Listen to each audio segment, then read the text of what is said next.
तर हे दिवस आता आलेच नसते आणि ज्यावेळेला सरकार नव्हतं तरी पण ह्या 7-8 वर्षात ज्या प्रभागातले सगळे काम आहेत हे त्यांनी करत आलेले आहेत. पद हवंच असं नाही आहे, माणूस करणार असला तर तो तळमळीनं करतोच. आणि कालचं जे वक्तव्य झालं त्याबद्दल जी व्यक्ती केली ती आमच्या जवळचीच आहे आणि त्यांच्याबद्दल आमच्या मनात खूप आदर होता. पण हे वक्तव्य केल्यामुळं आम्हाला खूप त्रास झालेला आहे.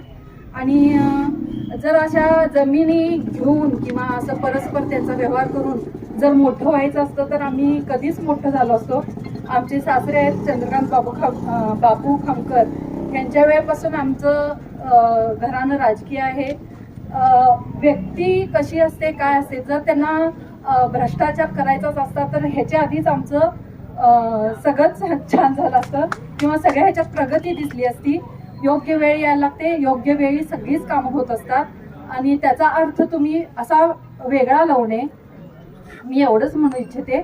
आणि एक कुटुंब प्रमुख म्हणून मी सगळ्या प्रभागांना आपल्या रहिवाशांना मी कळकळीची विनंती करते की जिथं शिट्टीचं चिन्ह आहे तिथं तुम्ही शिट्टीला मत द्यावं आणि आपलं जो प्रतिसाद आहे किंवा आपलं जे मत आहे त्यांना काहीही दुसरं विरुद्ध उत्तर न देण्यापेक्षा तुम्ही आपलं मतदान योग्य करून त्यांना बरोबर उत्तर द्यावं.